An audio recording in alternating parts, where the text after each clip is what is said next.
Dans les écoles, on dit trop aux gens, on vous apprend la solution. C'est ça, on formate, c'est du formatage. C'est du formatage. Et moi, on me pose 1000 fois, enfin pas 1000 fois, mais très souvent la question, tu sors de quelle école? On s'en fout, c'est pas ça l'intérêt. C'est qu'est-ce que j'ai compris, qu'est-ce que j'ai assimilé, qu'est-ce que je suis en capacité de restituer. Ça, c'est important. Ah oui, mettre une VMI juste pour ça, ça serait moi, absurde. Je connais un gars qui en vend, il est typiquement dans une région où il n'y a pas de radon. Oui, voilà, ouais. Et où il dit, ouais, mais vous savez, le radon, c'est quand même vachement dangereux.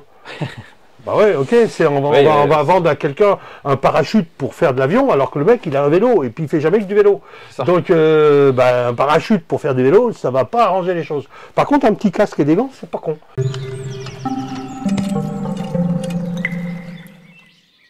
Eh bien, bonjour, nous sommes chez Jean-Philippe. Ta dame est à l'intérieur avec ton fils. Voilà, c'est Bénédicte. Bénédicte, voilà, j'avais déjà mangé le prénom. Nous sommes quelque part sur la côte normande. Il y a un peu de vent aujourd'hui, hein, moins qu'hier. Et donc, nous sommes devant ta maison. Tout à fait. Voilà, alors c'est une maison qui est de quelle année? Dans le 1880 environ. 1880, ouais. D'accord. Ouais, donc... le maire a déjà de l'âge quand même, hein, 140 ans. Voilà. Et donc, elle est construite en moellon. Moellon brique, mais majoritairement du moellon, ouais. Notamment avec les angles en brique quand même. Voilà, ok. Et toi qui as déjà travaillé un peu dessus, elle est montée, le mortier de montage des murs, c'est plutôt à base de ciment, à base de chaux? Alors c'est chaud. D'accord. Juste à l'intérieur, sur le pied des murs, il y a des revêtements en ciment. Je ne sais pas à quelle époque ça a été fait. Je dirais dans les années 60, je sais qu'elle a été... on voit qu'il y a un chien assis qui a été fait dans les années 60, j'ai les plans. Ma grand-mère qui a souhaité ça. Je pense que ce ciment doit dater de cette année-là où il y a une petite rénovation globale quand même. Mais, oui, parce que bord de côte, on n'est pas loin. L'eau est pas loin. Ah, l'eau est pas loin, il y en a dans le puits là à 6 mètres. D'accord. Donc remontée capillaire. On n'a pas trop de remontée capillaire. On a des infiltrations. Alors là, on est de plein pied, mais de l'autre côté, la maison elle est asymétrique en termes de niveau. Tu as dû le voir, il y a un petit escalier. Sous l'escalier, et de l'autre côté, il y a une cave en fait. D'accord. Dans cette cave, partant de pluie prolongée, une grosse drache, on a des infiltrations. D'accord. Voilà, puis littéralement tu vois de l'eau qui coule à travers le ciment. Ça coule. Ouais, ça coule tranquillement, c'est pas non plus les chutes du Niagara, mais ça te met un demi-centimètre d'eau dans un coin de la cave quand même. Voilà. D'accord, d'accord. Bah, écoute, de toute façon, on fera le tour de la maison. Ça perspire, comme on dit. Voilà. Donc on fera le tour de la maison, puis on verra si on voit des traces de remontée capillaire. Ouais, tout à fait. Parce que souvent, les mortiers qu'on trouve en pied de mur, c'est typiquement, il y a eu quelques remontées qui se sont évaporées, des pots de salpêtre. Ah, je veux pas ça, ça fait dégueulasse, c'est dangereux, etc. Comment on peut résoudre ça? Puis le maçon qui est venu, il dit, mais t'inquiète pas, j'ai la solution. Et du Sika. Saint-Lafarge. Voilà. On y va et c'est parti. Hein. Donc, c'est probablement ça. Donc oui, c'est typiquement un comportement des années 60. Moi, je n'ai de cesse de le dire, les maçons qui ont fait ça l'ont fait vraiment avec la meilleure bonne foi possible, avec la certitude qu'ils rendaient service à leurs clients. Ouais, tout à fait. Malheureusement, sur le court moyen, ça rendait quand même bien service. Voilà. C'est rare qu'on voit des pathologies apparaître avant... il y avait un 30 ans, ça dépend des dispositions après. Voilà, ça dépend des dispositions, mais c'est vrai qu'en règle générale, ça met 20-30 ans à ressortir un peu plus haut. En fait, l'avantage qu'on a ici, on est en bord de mer. Ici, le remblai, là, c'est que du sable. C'est que du sable, donc ça draine. T'as pas d'eau qui stagne ici, donc à part quand il pleut. C'est même surprenant que tu aies... Parce que a priori, tu as un aquifère à 6 mètres, là, à peu près. Ouais, 5-6 mètres, ça dépend. Ah ouais, c'est quand même surprenant, presque. Oui, mais c'est l'eau qui sert à arroser le potager. Hein. Il y a une petite pompe qui va dedans. J'ai fait un devis pour analyse pour savoir si l'eau était un peu saumâtre ou pas. Parce que bon, si j'arrose le potager à coup d'eau saumâtre, on ne va pas apprécier. Mais apparemment, ça passe. J'ai fait pendant un an, mes tomates étaient parfaites. D'accord, mais au niveau salubrité, on t'a pas dit quand même que c'était une eau consommable? Ah, pour l'instant, non. J'attends le prélèvement et l'analyse. D'accord. Ça va me coûter 180 €, un truc comme ça. Parce que Oui, c'est pour ça que les gens des fois hésitent à ça. Mais c'est pas, ça coûte non, pas ce des qui coûte fortunes. très cher, c'est si tu fais une recherche de pesticides non spécifiques. C'est-à-dire que si tu sais quel pesticide tu recherches, ça va te coûter dans les 80 € en plus, ce qui est acceptable. Si tu ne sais pas quel pesticide tu recherches, tu veux juste savoir est-ce qu'il y a eu des pesticides dans ma nappe. Pas ma nappe, c'est pas la mienne, hein, celle de tout le monde. Oui. Mais là, c'est tout de suite plutôt sur 800 €. Ouais, faut faire une analyse recherche. spectrométrique ou... Je sais pas, là, il faut une analyse plus globale. En fait, ils recherchent un pesticide, donc c'est du tâtonnement en fait. Donc là, effectivement, tu payes la main d'œuvre, tu payes les réactifs, tu payes tout, ça coûte cher, quoi. Ah oui, mais je le ferai peut-être, quand même. Voilà. Ouais, ok. À un moment donné, c'est pas une priorité. Là, tu as la chance d'avoir un... Ouais. Parce qu'on est quand même presque... On est en pleine ville. Ah, on est en pleine ville, là. Et ouais, c'est un petit bonheur quand même. Ah, c'est un petit bonheur d'avoir ce grand terrain que tu vois que j'entretiens peu, je laisse un peu sauvage. Il y a un petit peu d'entretien, de taille, de choses comme ça qui est faite, mais autrement, c'est très peu. Je laisse un peu sauvage, c'est tendu là où on s'amuse. Hein. Ok. Et là, tu as l'intention d'y faire, tu fais un peu de potager là? Voilà, ça c'est la partie la plus ensoleillée là-bas. Donc là pour l'instant c'est l'automne. J'ai pas beaucoup de temps entre le boulot, les travaux, parce que j'en fais aussi, il n'y a pas que les entreprises qui font. Mais quand je trouve un peu de temps, je fais le potager. Mais oui, j'ai la prétention, puis à terme je pense mettre une serre. Alors une serre spécifique parce qu'ici ça... Oui, il y a quand même les 100 km/h c'est la base. Ouais. Et donc tu vois le petit sapin de Noël, il aime bien se balader là. Donc, mais non, ouais, là, j'ai eu cette année, j'avais planté une trentaine de pieds de tomates. J'ai mis de la courge, on a eu des courges là jusque là, il m'en reste encore une, tu vois. Donc, ah oui, d'accord, bien. Ça fait. Non, mais c'est toujours un plaisir de manger un peu sa production. C'est ça. Ouais. J'ai pas forcément la prétention de devenir, beaucoup un peu à la mode là, d'être autonome, mais voilà, de faire un bon complément. Ouais, manger un petit peu de ces tomates, la base quoi. Ouais, la base, avoir des fruitiers. Là, je pense que tu vois, les alignements de peupliers, ils ont été taillés, rabotés dans le fond du jardin. Il y en a qui sont derrière les lélandis, mais ils sont en train de pourrir. Donc je vais devoir les supprimer parce que ça devient même dangereux. La base des peupliers, là, elle est en train de... C'est creux hein, dedans, d'accord. Ça va tomber. Donc là, je vais en supprimer quelques-uns, garder les lélandis, mais pour avoir un peu plus de clarté dans le fond. Là, donc tu vois, il y a une bande tout au fond. Je ne l'ai pas cultivé depuis 2 ans qu'on est là. D'accord. Parce qu'à l'époque, ma grand-mère, elle voulait qu'il n'y ait rien là-bas. Donc à ton avis, elle faisait quoi? Elle faisait arroser avec du Roundup. Ah ouais. Ouais. Donc il y avait que des lys dans le fond du jardin. Voilà. Mais elle voulait pas de mauvaises herbes, donc le jardinier. Voilà, Roundup. Bah oui. Voilà, les graviers, pareil. Tu vois là, c'est un peu verdoyant, mais gravier parce que j'enlève un peu de temps en temps quand c'est sec. Mais pareil, à terme, on va réenherber toute cette partie. Je vais juste laisser un arrondi ici pour les bagnoles, parce que si je ferais peut-être un garage ou un abri. Ok. Parce que là, tu vois, en plein air, les voitures, ça n'aime pas ici, hein, ça rouille. Ça rouille vite. Ouais, c'est le bord de mer. C'est le bord de mer. Ouais. Voilà. Et donc, alors tu parles de travaux, justement, en disant que tu... Et donc, là, tu es en plein travaux. Ouais, donc depuis 2 ans, ouais. Vous l'habitez depuis 2 ans? Ouais, on l'habite depuis 2 ans. On est parti de la région parisienne, un peu comme tout le monde, prix, densité de population, on n'en pouvait plus. C'était un projet avant Covid. Pour le coup, c'est pas le Covid qui a fait catalyseur. D'accord. On voulait se barrer avant. Le Covid a plutôt été un inhibiteur. Ça nous a bloqué dans nos projets. D'accord. On venait régulièrement ici en vacances, parce que c'était une maison de vacances, donc ça allait pour des vacances, parce que c'était rustique. Mais à un moment donné, mon père il dit que ça lui coûtait trop cher en entretien, etc. Le 1000 m² comme ça de jardin, il faut faire venir quelqu'un qui vient régulièrement. Bien sûr, ouais. Parce que les peupliers, ça prend pas loin de 10 mètres par an. Ah ben oui, voilà. Ça pousse, c'est bestiaux. Il faut raboter ça.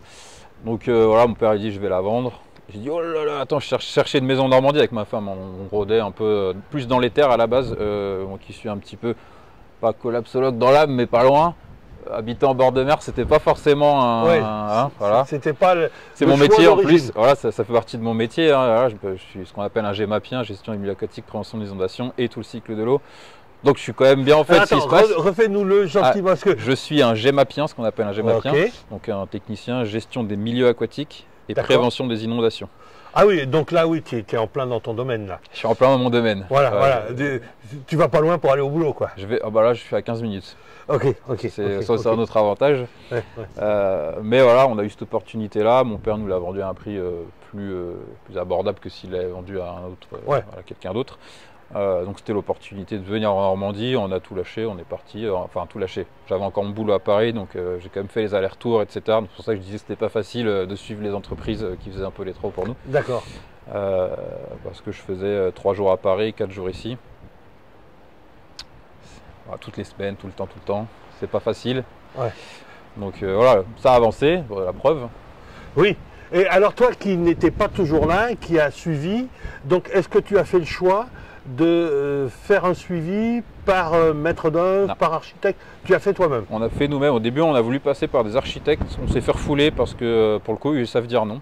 Donc tous les architectes qu'on a contactés n'avaient pas de disponibilité. D'accord. Un seul, le projet l'intéressait pas. C'était trop petit pour lui. Voilà, clairement, il nous a dit c'est un projet qui est trop petit pour moi, ça ne m'intéresse pas. D'accord. Voilà, donc, alors au niveau des travaux, ouais. Donc est-ce que tu as pris quelqu'un pour faire le chantier, pour faire certains travaux, oui, mais pour faire la coordination, ce qu'on appelle. En fait, à la base, donc comme je te disais, on a contacté 3 architectes. D'accord. Donc 2, ça n'avait pas le temps. Ils ont su me dire non, et c'est vraiment quelque chose. C'est mieux en fait. Voilà, j'ai besoin qu'on me dise oui ou non. C'est une question à laquelle peu de gens savent répondre. Donc quand on te pose une question, réponds-moi par oui ou non. Oui ou non. Ils m'ont dit non. Je dis très bien, suivons. Le 3e a dit que le projet était trop petit pour l'intéresser. C'est clair aussi. Donc c'était non. Oui, oui. Donc au bout d'un moment, j'avais pas d'autres. Il n'y en avait pas 36 000 dispo dans le coin. J'ai commencé à contacter des entreprises locales, puis je me suis mis à coordonner, on va dire moi-même, au mieux que je pouvais. On s'est quand même pas si mal entouré, c'était des artisans qui savaient faire leur taf. Après, comme on en a parlé tout à l'heure, ils sont assez obtus. Alors, j'irai pas jusqu'à dire obtus, mais ils sont convaincus de ce qu'ils font. Très convaincus de ce qu'ils font. Ouais, ouais. Moi, je suis pas du milieu des travaux. Un peu quand même, je faisais des travaux d'assainissement avant. Voilà. Okay. Donc j'en ai vu, que ce soit pour mes gros travaux d'assainissement à région parisienne, que ce soit des collecteurs, des émissaires, des raccordements de petites maisons à des grosses, comment on appelle ça, des grosses copropriétés de 400 logements, etc. Donc j'en ai vu du bâtiment, j'en ai vu des corps de métier, voilà. Mais bon, c'est pour eux, toi tes clients, ta légitimité sur ta volonté et le conseil que tu peux leur apporter sur ce que tu voudrais obtenir pour le résultat qui se voit ou qui se voit pas d'ailleurs. Donc là, quand je dis ce qui se voit pas, par exemple, je parle d'isolation. Bah oui, oui, entre autres. Ouais. Ça n'a pas de valeur à leurs yeux, et si tu n'es pas là pour surveiller, voilà, ça fait. Tu arrives, donc et c'est fait. Tu te retrouves avec ce qu'ils ont l'habitude de faire. Ce qu'ils ont l'habitude de faire, malgré ce que tu leur as demandé. Bon, c'est le jeu, enfin c'est le jeu. Ouais, ça ne devrait pas l'être, mais voilà, tes clients. Ça devrait pas l'être, mais c'est comme ça. Tes clients, tu n'as pas le droit d'exiger tout ce que tu veux dans la limite. Tu as le droit d'exiger ce que tu veux dans la limite du raisonnable. Oui, du raisonnable et de ce que l'artisan sait faire. Parce que des fois, il vaut mieux, effectivement, plutôt qu'imposer quelque chose que l'artisan ne sait pas faire. Exactement. Et qu'il n'a pas la possibilité d'apprendre, parce qu'il y a aussi ça, bien sûr. Il faut qu'il se donne la possibilité. Mais des fois, il vaut mieux partir sur un matériau qui est un peu moins noble, un peu moins ce qu'on voudrait, mais qui est bien maîtrisé, parce que l'idéal, bien sûr, c'est le meilleur des matériaux bien posés, ça on est bien d'accord. Mais des fois, il vaut mieux un matériau un peu moins noble, mais bien maîtrisé, bien posé, plutôt que le meilleur des matériaux mal posé, parce que exactement, il n'en devient pas bon non plus. Non, non, clairement. Ouais. Voilà, après, bon, là, malheureusement, on ne peut plus le voir, mais je sais que par exemple, la laine de roche qui a été posée sous le placo, j'ai eu le temps d'entreapercevoir avant le scellé final. Mais typiquement, il a voulu me faire des bandes croisées. Ouais. Mais au lieu de prendre 2 couches distinctes, je me suis rendu compte qu'il a mis des chutes dans la cave et en fait, il les a coupées dans je ne sais même pas comment t'expliquer. Il les a coupées, il a fait des tranches. On dira. Ouais, il les a refendues, exactement. Ouais. Pour de la laine de roche, pour du bois, je te dis pas, un isolant semi-compact ou comme on dit déjà semi-rigide. Semi-rigide, oui. Et même. Pour un isolant flexible comme ça, souple. Il y en avait partout. En rigolant, je lui ai dit tu vas polluer le terrain là, c'est pas possible. Donc, c'est fait. Peut-être que je le referai plus tard quand on fera peut-être un agrandissement ou autre. Ça me prendra de sauter le placo. C'est jamais. Ça va, c'est du placo et de l'isolant, c'est pas quelque chose de très contraignant. Oui, mais c'est toujours du boulot. C'est du boulot et puis c'est dommage d'avoir payé sur un truc qu'on va devoir refaire. C'est ça. Alors oui, donc tu as eu le même constat que la plupart des gens. C'est pas que les artisans soient mauvais. Non, non. Souvent, ils sont même très bons. Ils sont très bons. Je crois qu'il faut qu'on le dise parce qu'on entend tellement souvent dire ouais, mais il est ceci, il est cela. Il y en a des mauvais, on en connaît, mais il y en a encore bien plus de bons. Bien sûr. La difficulté étant toi, en tant que client, ce que tu as constaté, c'est d'obtenir ce que tu aurais aimé avoir dans le détail. Ouais. Et je pense que ils savent pas dire non. Pour rendre service, ils savent pas dire non. Ils ont du mal à dire non, et c'est pas très grave, mais typiquement, je suis pas un professionnel du placo. Tu peux me rendre service parce que tu maîtrises le truc, ok. Tu peux me rendre service, mais tu me dis pas que tu maîtrises pas. Tu me rends pas service. Tu me rends pas service. Ouais. Voilà. Donc je préfère que tu me dises non. Tiens, je te conseille un plaquiste que je connais, ou trouve un plaquiste qui maîtrise le sujet. Mais moi, je fais pas. Mais moi, je fais pas. Ouais. Mais c'est vrai que c'est pas facile de dire non à son client, pour l'avoir pratiqué. C'est pas facile. Donc alors on va leur dire. Alors les artisans, apprenez à dire non lorsque, soit ça vous plaît pas, 2, soit si vous savez pas, 3, si vous n'avez pas le temps. Il y a peut-être d'autres raisons encore. Peut-être, après on les connaît pas tous. Mais... Voilà, mais voilà, on a le témoignage d'un client qui dit j'aurais aimé que certains artisans, dans certaines circonstances, plutôt que faire ce que j'avais pas envie, me disent non. Donc apprenez à dire non. Allez, on va pas les embêter plus, parce qu'en plus ils sont plutôt pas trop mauvais, ceux que tu as eu quand même. Ah bah non, ils sont même bons. Non, ils sont très bons là, je pense. Le peu qu'on a vu, c'est. Là, pour t'expliquer ce qui s'est passé devant la maison, voilà. La façade de la maison, comme tu la vois là, il y a quelques semaines, ne ressemblait pas du tout à ça. D'accord. Pas du tout, du tout. Au centre, tu avais un œil de bœuf. D'accord. Voilà. Les 2 fenêtres que tu vois là, elles étaient. C'était des portes. C'était des portes-fenêtres en pied. D'accord. Voilà. Donc là, l'idée, c'était. Nous, ce qu'on s'est dit avec ma femme, on a dit c'est sympa. On rentrait par la porte de gauche là, du coup. La fenêtre qui est là aujourd'hui, c'était une porte. D'accord. C'est sympa, mais cette maison n'est pas assez grande. Elle est grande, on a 120 mètres carrés. Oui. Mais c'est pas assez grand aujourd'hui pour qu'on puisse se permettre d'aussi grandes ouvertures qui vont nous coûter cher en menuiserie. Oui. Et qui vont nous coûter cher en espace. Parce que tu mets rien sous des fenêtres comme ça. Tu n'as pas d'espace pour meubler. Oui, en fait, c'est je te dis, on fait rehausser d'1 mètre. On mettra des fenêtres. Ça sera des fenêtres en plus, ce qu'on appelle du grand jour, par opposition aux petits carreaux qu'on a là-haut, qui bouffent énormément de lumière. Ah, c'est clair. Qui sont un enfer à entretenir. Oui, quand il faut faire les vitres, il faut mieux celle du bas que celle du haut. Pour faire les vitres, on voit la gueule qu'elles ont là-haut. En plus, ici, on a l'embrun, donc toutes les... Ah oui. Ah ouais, toutes les semaines, tu as ça là. D'accord. C'est toutes les semaines, oui, il suffit qu'il y ait un peu de bruit ou quoi. L'eau, la pluie ici, si tu la bois, c'est salé quoi. Ah oui. Donc ça se dépose, c'est salé, il y a du sable. Donc oui, effectivement, quand on voit le travail qui a été fait, on peut dire que le menuisier et le maçon, en tout cas, sont des bons. Le maçon a l'air vraiment très bon. Le maçon est très bon. Ils sont une équipe. En fait, le maçon est un compagnon tailleur de pierre. D'accord. Local. Ouais. À la base, je l'ai embauché parce qu'au début, quand on a aménagé dans la maison, j'ai demandé des devis un peu pour tout et n'importe quoi parce que je ne savais pas exactement ce que je voulais, mais je voulais surtout avoir. Je travaille dans la fonction publique, moi j'ai besoin de budgéter. J'ai besoin d'avoir des ordres de grandeur de prix. Oui. Pas forcément un prix. Ça, c'est aussi un autre truc. Par les artisans, beaucoup de mal à te donner un ordre de grandeur. Je ne demande jamais un prix, parce que je sais que c'est très difficile. Oui. Donne-moi un ordre de grandeur, parce que par ton expérience, tu es censé savoir que me faire 10 mètres de mur, tu sais me dire si ça va me coûter. Tu sais me dire à la louche, ça va me coûter 1000 balles ou 10 000 balles. Tu vois, des ordres de grandeur de ce type-là. Moi, ça me permet déjà de pré-budgéter et d'anticiper ce qui va me tomber dessus. Donc là, voilà ce qu'on leur a demandé. Du coup, on a demandé de rehausser les allèges, de refaire les encadrements, les pieds de fenêtre en briques, pour que ça soit cohérent, parce que si on avait fait des tablettes en pierre, ça aurait fait un peu bizarre. Ouais, clairement, oui. Voilà. Oui, est-ce que là-haut, ils n'ont pas pris le soin de... À l'époque, dans les années 60, le béton, on y va. Un bon IPN béton, et je crois que ça s'appelle des regingos, je sais plus, j'ai plus le terme technique. Pareil, ciment, ça fait le boulot, ça a un petit peu moins de gueule. Et puis du coup l'ouverture au centre, on a viré l'œil de bœuf qui ne s'ouvrait pas. Et puis là vous avez fait vraiment une belle ouverture. On a fait faire une ouverture à la base on devait le faire en briques, exactement du même type. On s'est retrouvé confronté à un problème, c'est que les Américains aiment beaucoup les briques vernissées comme ça. Les briques il y en a, mais les briques...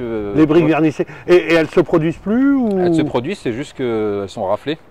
Ah donc tu peux avoir 2 ans d'attente pour avoir quelques briques. Ah ouais. Alors que là, donc votre tailleur de pierre finalement, finalement on a pris le parti, il nous a proposé, il nous a dit je te le fais en pierre taillée quoi.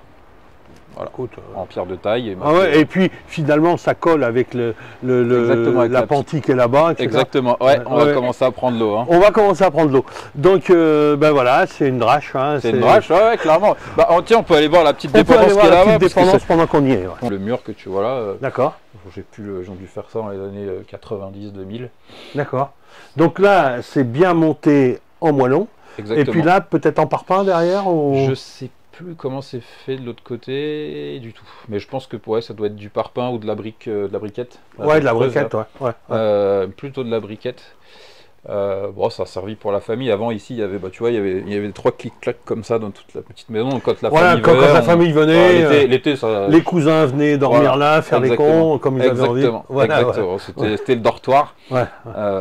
C'est très agréable, mais l'idée, c'est de lui remettre un petit coup de frais, un bon coup de frais même, sauter un peu tout le lambris. Voilà, parce que c'est bon, le lambris, c'est...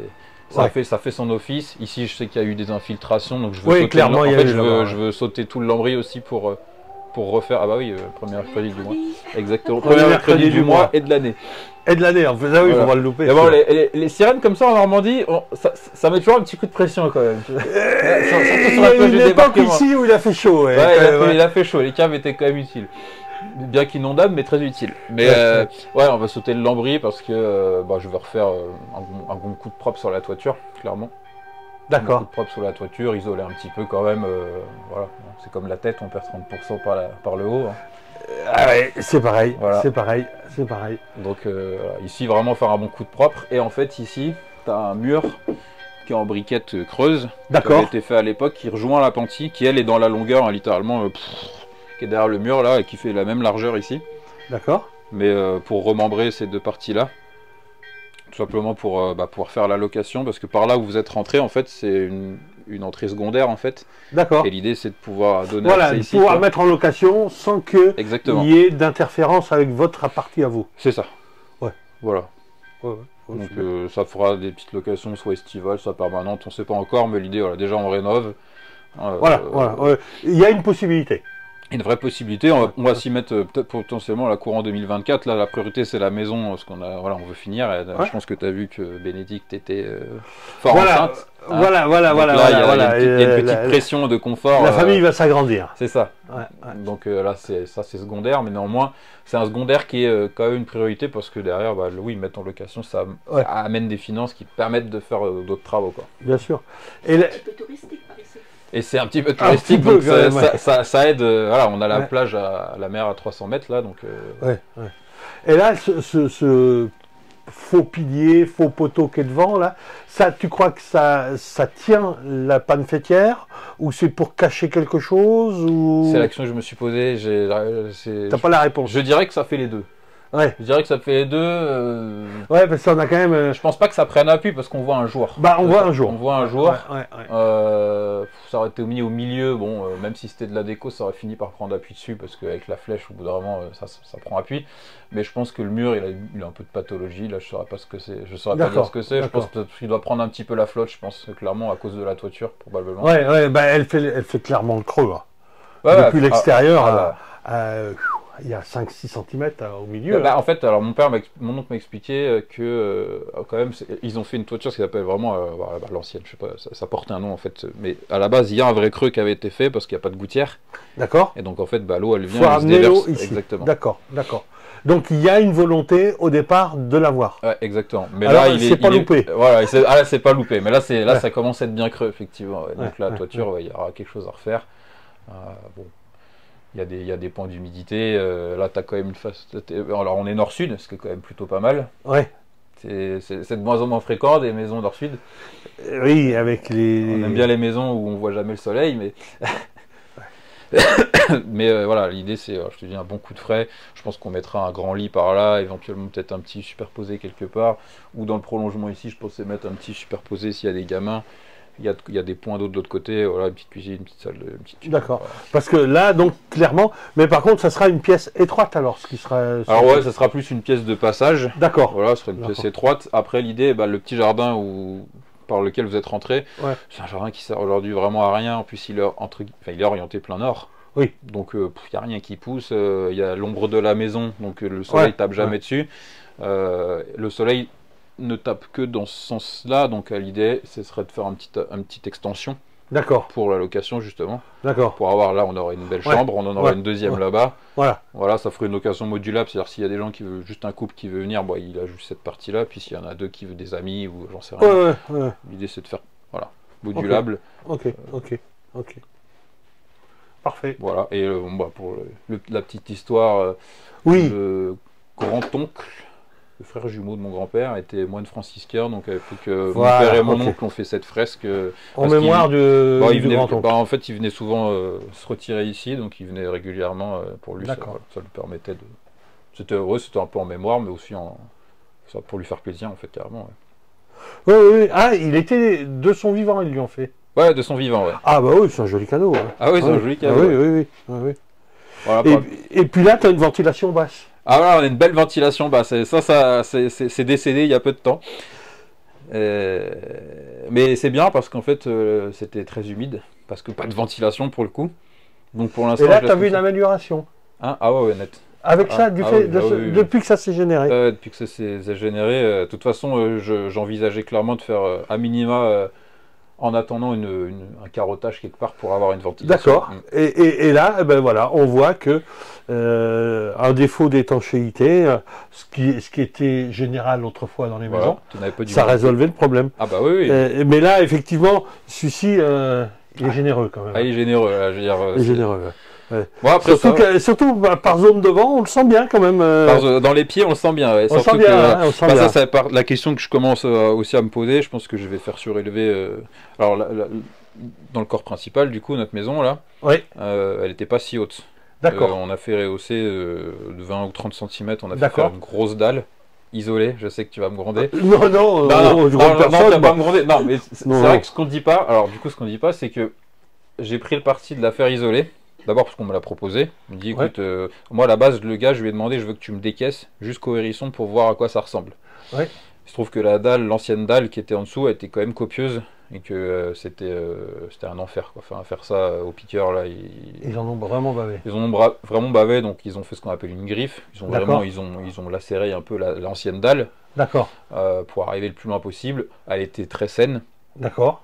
On a juste fait 2-3 carottages pour voir comment c'était en dessous, c'était lissable. Voilà.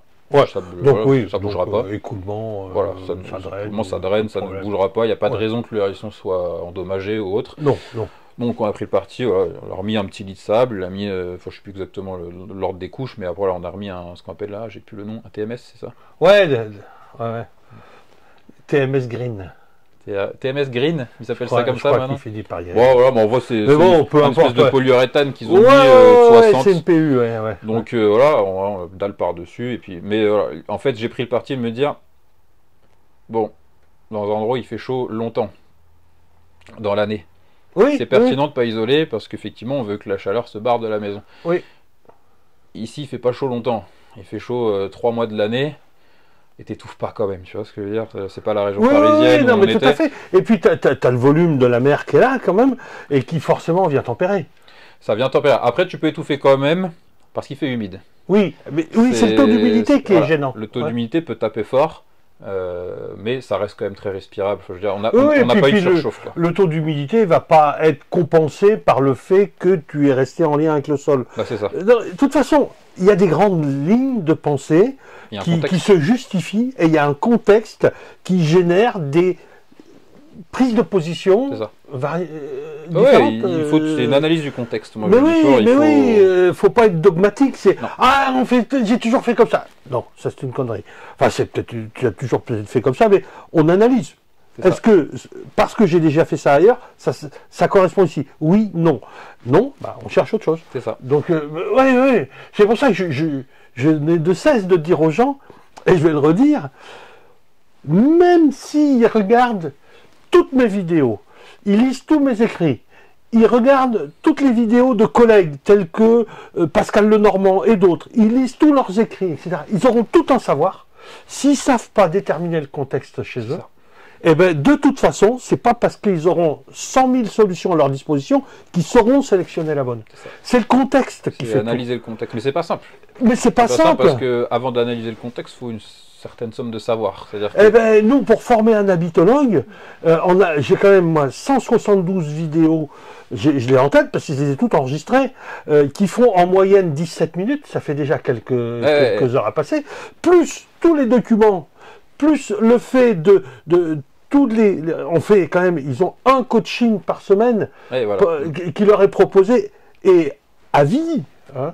Et donc, et sans arrêt, on progresse.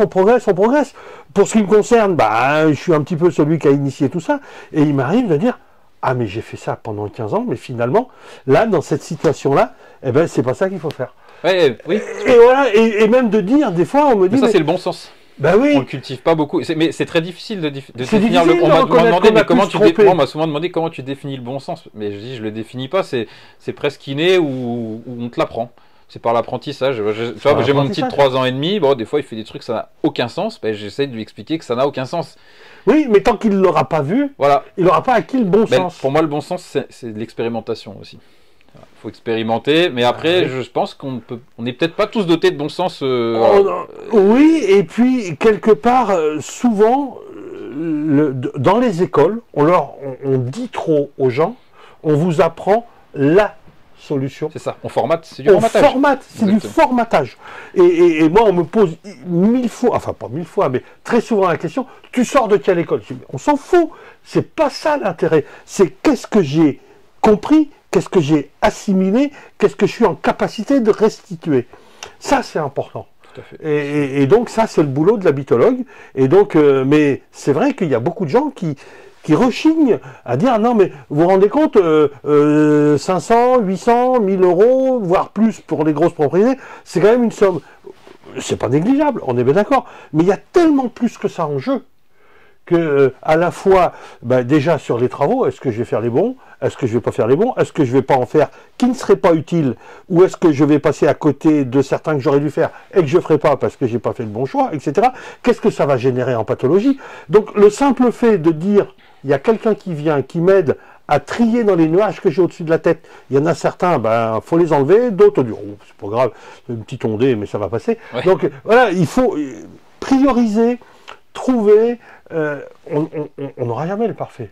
Non, il n'y a jamais de parfait. On l'a pas, mais il faut s'en approcher. Il faut s'en approcher, oui, tout à fait. Et c'est vrai que cette maison ici, on est en Normandie, on l'a dit, ici, à 200, 300 mètres de la mer, ou la même, mais à 30 ou 40 km de la mer, on n'est plus dans les mêmes circonstances. Déjà, on n'a plus la même géologie dessous, on n'a plus le même type de sol, on n'a pas les mêmes types d'eau qui arrivent, les mêmes quantités, les mêmes vents, les mêmes...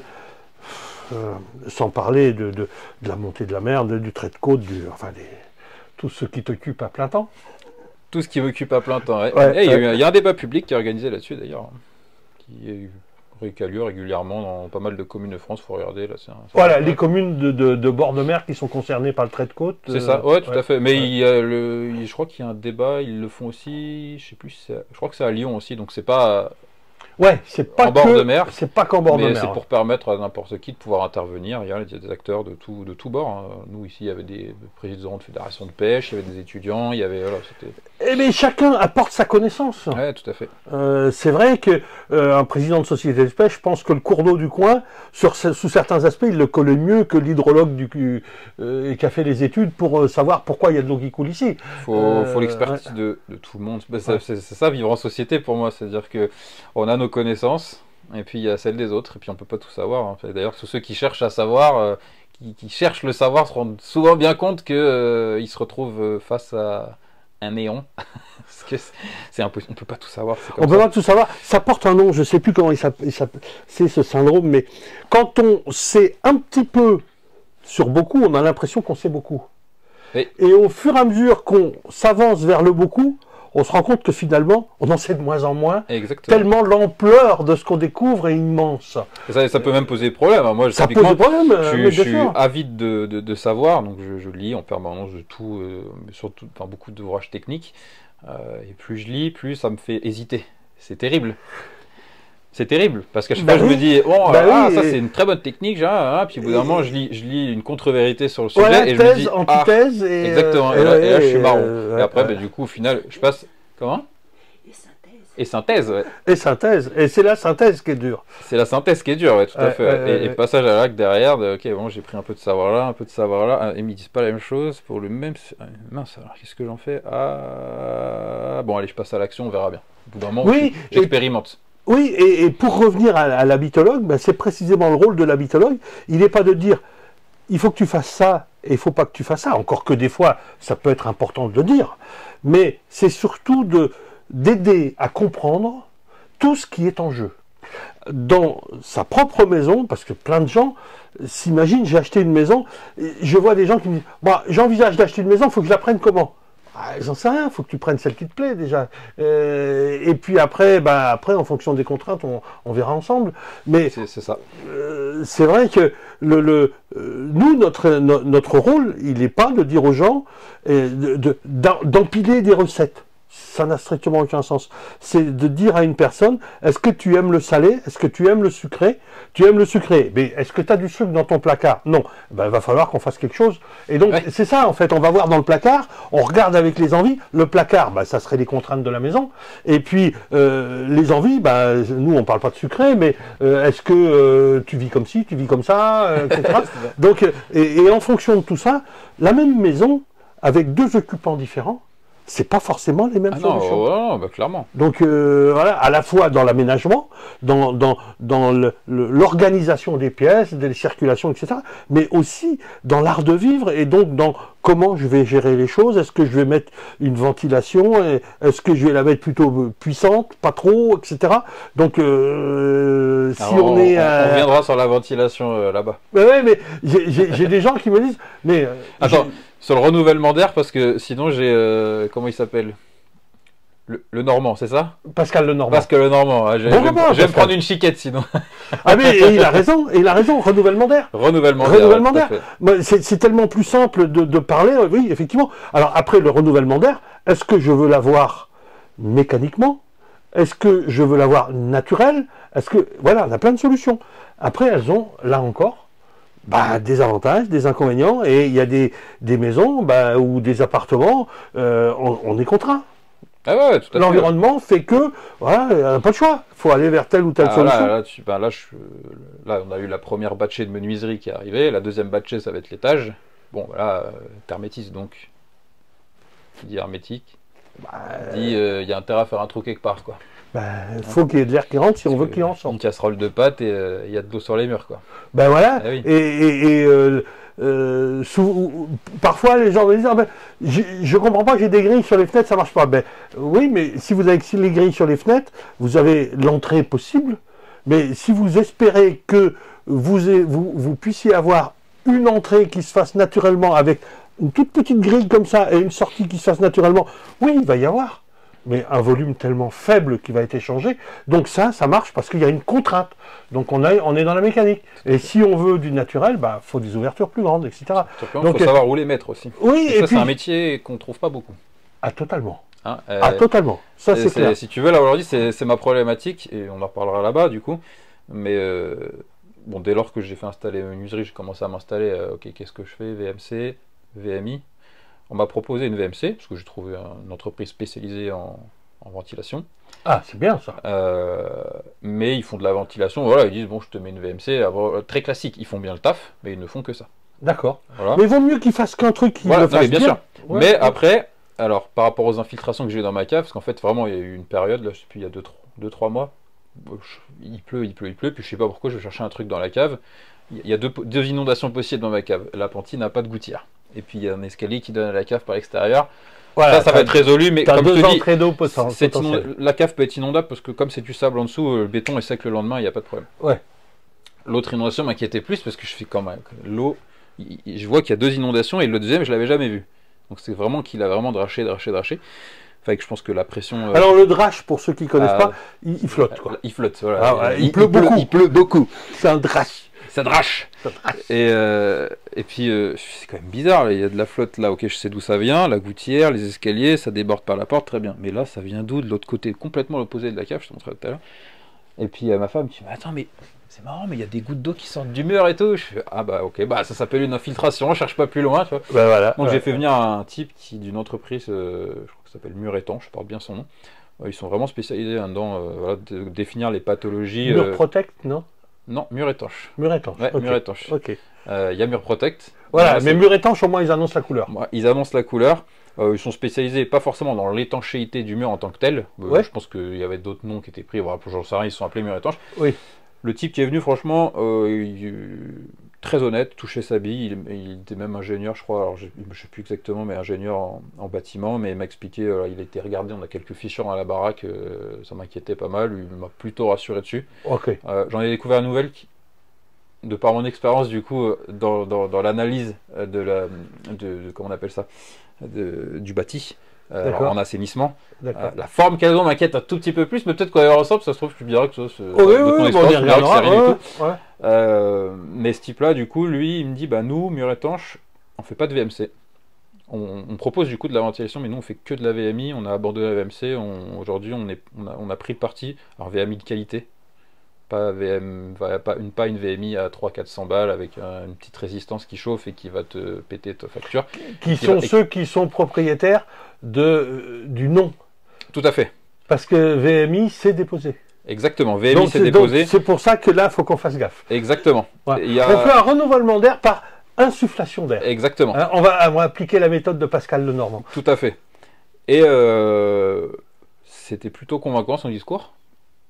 Par ailleurs, ceux qui voulaient me proposer une VMC ne m'ont pas indiqué ni modèle, ni rien. Bon, je lui ai dit, là, on fera passer une gaine là, on te mettra le système là-haut, blablabla. Puis sur le devis, j'ai aucune idée de ce qu'ils vont poser, en fait.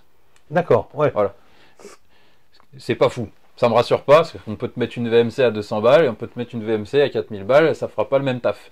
Non, et c'est souhaitable que ça soit pas le même taf. C'est souhaitable, évidemment. serait... Là, la VMI, bon, bah, il m'a mis le modèle, j'ai été regardé sur internet, j'ai vérifié le catalogue, bah, tout, enfin, vraiment, j'ai toute la description et j'ai vu qu'effectivement, c'était un modèle, je dirais, haut de gamme, carrément, avec 3 caissettes de filtration, changeables, etc. Voilà. Moi, je pense que le système par insufflation peut être un bon système. Je pense aussi. Mais il ne faut pas l'envisager comme étant une substitution plus rapide et moins chère qu'un système par extraction. Et c'est plus cher. Et voilà. Et voilà. Et forcément que c'est plus cher parce qu'il y a plus de gaines. Il y a une ingénierie qui est pas simple parce que, oui, dire voilà, on met un moteur, comme tu disais, un moteur avec une petite résistance électrique, c'est parfait. D'ailleurs, moi j'ai vu un papy qui m'expliquait, ah mais l'air il rentre chaud, donc c'est bien parce que du coup, moi j'ai pas besoin de le réchauffer. Sauf que le papy il faisait son bois. Je dis, mais par contre, quand vous rechauffiez l'air jusqu'à présent, c'était avec votre bois que vous faisiez vous. Est-ce que vous le payez? Ben non, c'est moi qui le fais. Ben là, c'est l'électricité, c'est EDF qui vous vend l'électricité là. Donc, ah ben non, ils m'ont dit que l'air il était chauffé. Ben oui, mais il est chauffé par quoi? Il y a des gnomes là qui soufflent sur des braises? Non. Après, voilà ce que lui m'a expliqué. Il me dit, en tout cas, non, on fait que VMI, notamment pour les vieilles maisons. Ouais. On trouve le point le plus pertinent. Donc il y a un technicien qui vient et qui analyse un petit peu les flux d'air, etc. Ce qui est déjà énorme. C'est déjà une grosse différence. Là, je suis preneur du nom de l'entreprise. Ouais, bah justement. Mais le gars est toujours pas venu. J'ai toujours pas signé le devis parce que je voulais que tu viennes d'abord. D'accord, voilà, d'accord. Mais bon, j'en ai parlé au type. Il est vraiment très compréhensif. Enfin, c'est rare aujourd'hui de trouver des entreprises de ce type-là où le gars est resté 3-4 heures, devis gratos. Enfin, voilà, ils font pas tout ça. En général, les types viennent te faire un devis, ça prend une demi-heure, blablabla, et ils se tirent parce que temps égale argent, quoi. Bah oui. Là, le gars, il est venu, je sais plus, à 18h, il est parti à 22h. Un passionné, vraiment un passionné, et je trouvais ça agréable. Voilà, après, c'est pas toujours garant de quelque chose de qualitatif non plus, mais voilà, ça annonçait quand même une couleur agréable. Voilà. Ouais. Et lui, il me disait, voilà, pour les vieilles maisons, on fait pas forcément plusieurs bouches d'insertion. On trouve l'endroit le plus pertinent et on envoie. Et en fait, c'est le simple fait d'envoyer à un endroit précis, de mettre la maison en très légère surpression, parce que souvent on entend dire que c'est en surpression, on parle de millibars. On parle de ça siffle pas dans les oreilles. Voilà, ça siffle pas dans les oreilles. Il me disait ça va suffire à faire deux choses: à renouveler ton air, à pousser l'air vicié vers l'extérieur, mais ça va également provoquer ce qu'on appelle une homogénéisation des flux chauds et des flux froids. En fait, c'est-à-dire qu'en fait, en poussant l'air chaud qui souvent, Oui, mais bêtement, ça... on a du mal à comprendre ça, mais l'air chaud monte, les masses d'air chaud montent, Ah oui, et les masses d'air froid restent en bas. Bah oui. Donc en général, le problème c'est que quand tu chauffes, bon, même si c'est bien isolé, là-haut tu crèves de chaud, puis en bas, t'as pas froid, mais voilà. Alors, normalement, si c'est bien isolé, tu as moins de stratification. T'as moins de stratification. Parce que on oublie que... Mais ça, c'est quand c'est très très bien isolé. C'est quand c'est très, très bien isolé, parce que normalement, si c'est très bien isolé, on n'a pas justement ces grandes différences dues à des effets de rayonnement qui ne sont pas compensés, parce qu'on a... Mais c'est une culture. Quand on dit à quelqu'un, tu chauffes à combien, on mesure quoi? La température de l'air.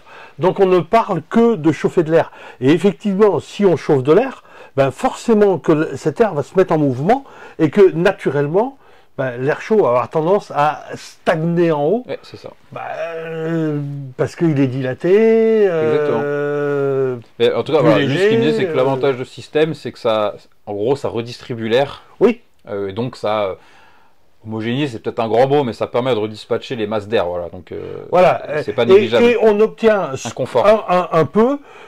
Alors, on peut l'obtenir aussi avec une VMC, mais là encore, il faut vraiment oublier que le premier électricien qui passe, parce qu'il est électricien, maîtrise la VMC, il maîtrise les dominos avec lesquels il va devoir la brancher. Exactement. Voilà, ça s'arrête à peu près là. Je sais, mon électricien m'a proposé de poser la VMC, et je vais regarder, je me suis dit, oui, si, je peux te le faire. Oui, on verra à la fin. Ah mais le consuel sera content, ça sera branché dans le bon sens. Voilà, c'est ça. Ouais, mais lui, c'est pas ça une VMC. Enfin, c'est pas que ça. C'est pas que ça. Et aujourd'hui, voilà, je crois que je sais plus, dans un de mes commentaires, je t'avais dit, faut que tu fasses une vraie vidéo sur la VMI en tant que telle, parce que je pense que c'est une solution aujourd'hui qui interroge, parce que c'est quand même pas encore très déployé.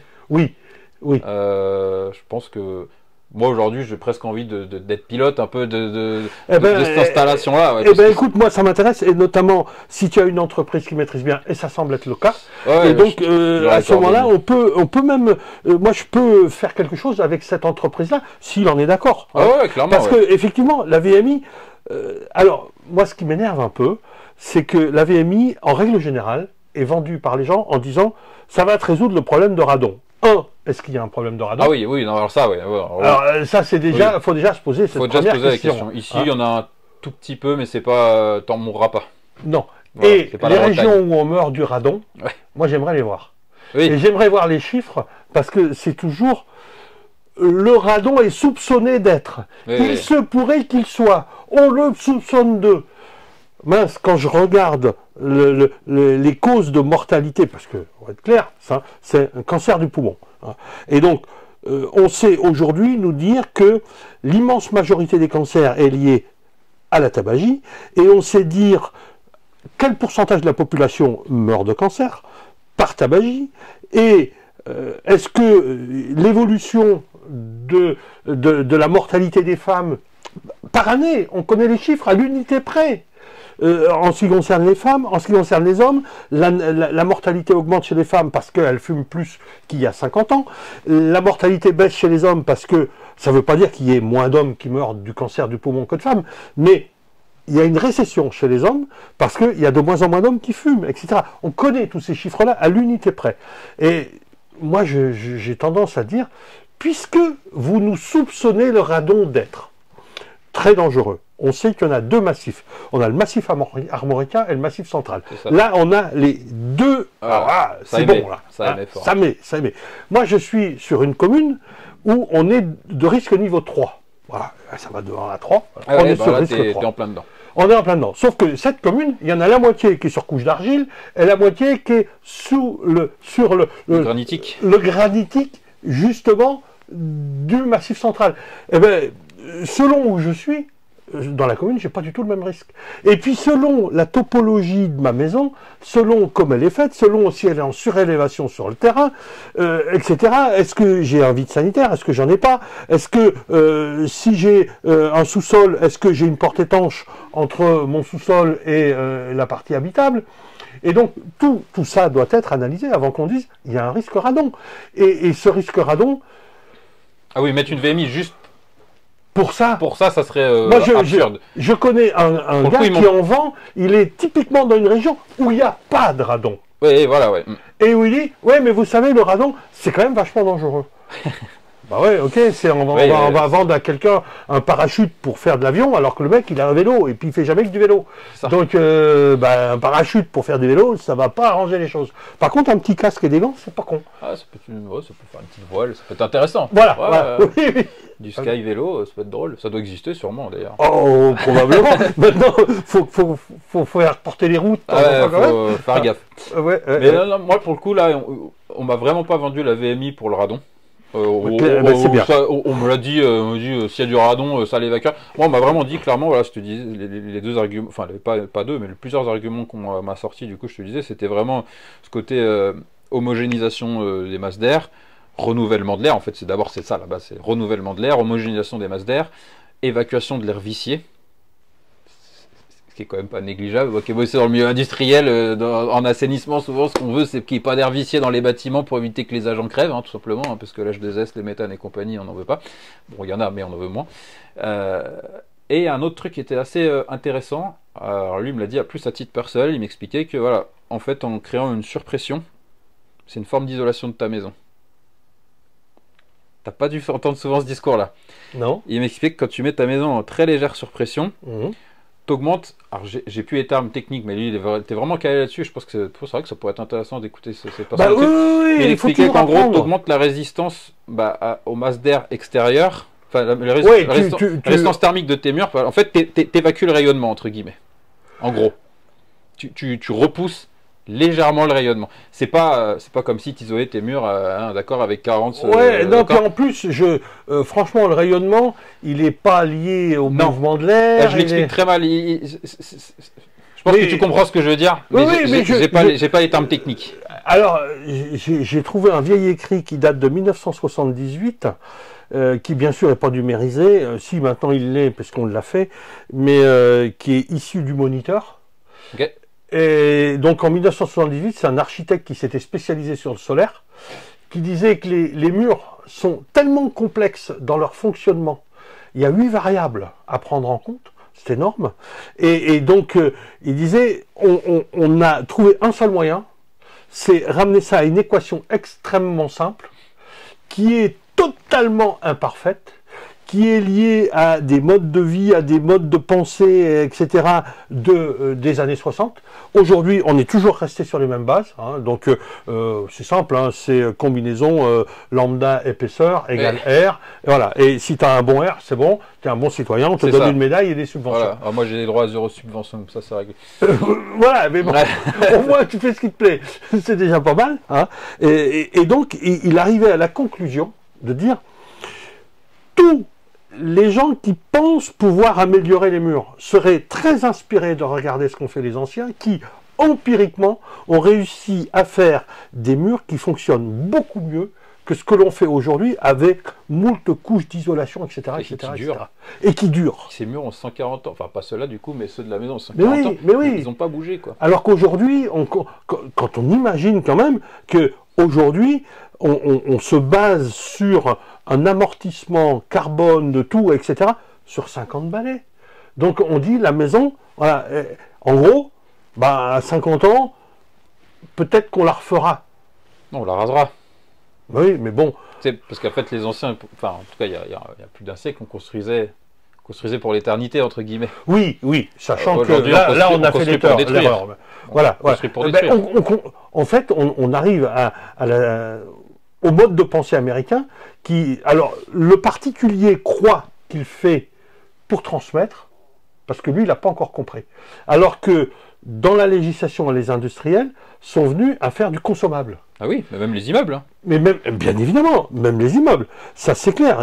J'ai fait un bout de vidéo qui traite justement de la durabilité des bétons. Mais ça fait 20 ans, pour moi qui l'ai inventé, où je dis, aujourd'hui, les bétons, on nous les fait pour 120, 130 ans. Si on fait l'entretien. Si on fait l'entretien, ouais. Si on fait l'entretien. Hein, même pas la maintenance en France. Oh, pardon, j'ai dit quelque chose de grossier là. Mais si on ne fait pas l'entretien, non. Et la personne qui développait ça, c'est celle qui est responsable de la longévité des matériaux au sein du CEA. Hein. Et donc, et à la fin, le journaliste l'orientait pour vis-à-vis du nucléaire. Alors, la fin de durée de vie du nucléaire, c'est quand les fissures apparaissent sur le béton. Elle n'a pas su, ou elle n'a pas voulu en dire plus, je ne sais pas. Mais c'est quand même assez inquiétant. Hein. Et pas tant que pour le nucléaire, enfin, si quand même, mais bon, on va pas entamer le nucléaire ici. Mais rien que pour le fait de dire à des gens, ce que vous êtes en train de faire, ayez conscience qu'on l'a conçu, fait pour que d'un point de vue de la tenue et des normes, ça dépasse les 50 ans. C'est pas un objectif quand même très haut, quoi. Non. Ils n'ont pas mis la barre très haut. Hein. Non, mais bon, parce que pour eux, c'est renouvellement de marché derrière. Il y a cette voilà, enjeu-là, il faut le dire aussi. Voilà. Alors que, on le sait, à chaque fois qu'on doit recycler, c'est de l'énergie qu'on consomme, et à chaque fois qu'on doit reconstruire, c'est non seulement de l'énergie qu'on consomme, mais c'est en plus du CO2 qu'on balance dans l'atmosphère. C'est vraiment issu d'un système après-guerre. Hein. C'est-à-dire qu'après-guerre, on fait des matériaux qui vont durer tant d'années, il faut faire travailler la main-d'œuvre. Bon, bah, si tu connais la date de péremption de tes matériaux, tu sais dans combien de temps tu dois revenir pour te refaire.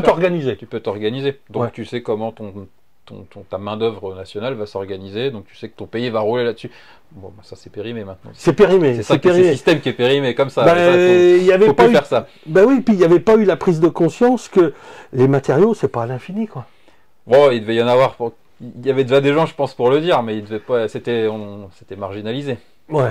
Oui. Les gens qui le disent sont là depuis très longtemps. Je pense que même depuis toujours, il y a des gens pour dire attention, ça c'est pas une bonne idée, les gars.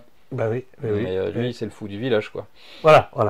L'original, qui pense à côté de la boîte, hors de la boîte. Mais bon, ok. Eh ben écoute, on va retourner vers la maison. Ouais. Nous sommes en Normandie devant une pompe à système à godet. Alors, je sais pas, on peut la tourner, Jean-Philippe ? Ah oui, tu peux la tourner complètement. Voilà, ça se fait comme ça. Alors, voilà, hop, tu actives comme ça. Il n'y a plus rien. Quand tous les enfants ici qui passent s'amusent à faire tourner ça le plus vite possible, et puis c'est solide. Donc là, il n'y a plus les godets, hein, mais en fait, le principe, c'était un système d'entraînement. Donc la roue entraîne un engrenage qui permet à une chaîne avec des petits pots, voilà, des godets, qui vont aller plonger dans le puits. Et qui viennent récupérer l'eau et qui, en remontant, se déversent. Le godet, il est simple, hein, il arrive là, l'eau est dedans.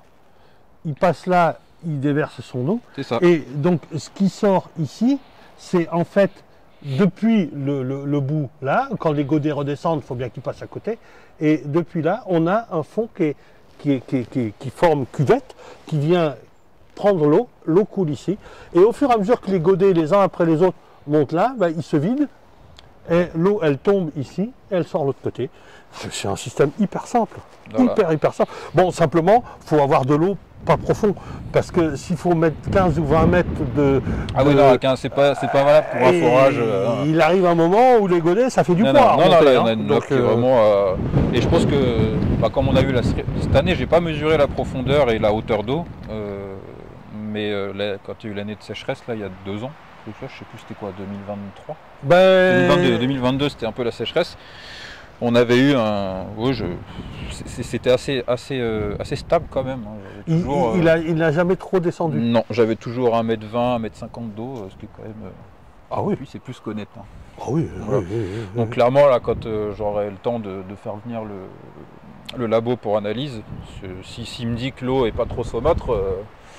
Voilà, premier objectif, c'est une analyse de potabilité générale, donc ils font vraiment quand même tout. Ah ouais. Voilà, après, ça va me servir pour le potager. Éventuellement, je vais réfléchir à mettre un système peut-être pour aussi tout l'usage ménager.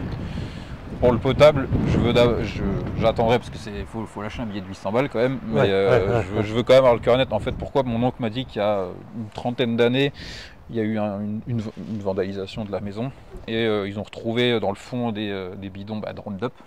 Ils n'ont pas compris, donc deux petits cons qui sont passés, qui ont balancé ça dans le puits. Enfin, de Roundup, c'est pas si de Roundup, mais il sait qu'il y a des bidons de pesticides qui ont été déversés volontairement dans ce puits. Ah ouais, sympa. Ouais, très sympa. Bon, on ne sait pas pourquoi. Mais je vais avoir le cœur net. Est-ce que plus de 30 ans ont suffi à évacuer? Parce que là, on ne parle pas d'avoir mis une petite dosette, on parle d'avoir vidé un ou deux bidons dedans. Donc, mais voilà, moi, j'ai pas l'expertise pour savoir si ça a permis d'être évacué ou pas, d'être assimilé par les sols et puis qu'il n'y ait plus de traces. Mais voilà. Je ne sais pas quel pesticide c'est, donc il faut faire une recherche qu'on appelle non spécifique et ça coûte plus cher qu'une recherche spécifique.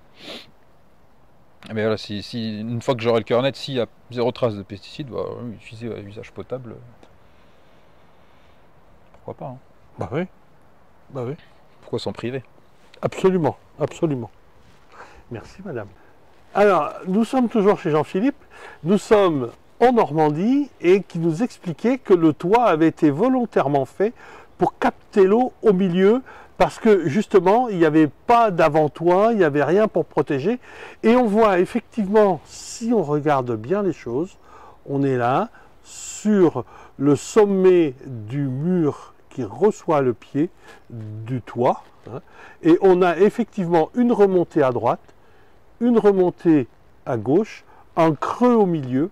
Et si on regarde là, voilà, je vais le faire apparaître gentiment, volontairement, on voit qu'on a le même creux au milieu.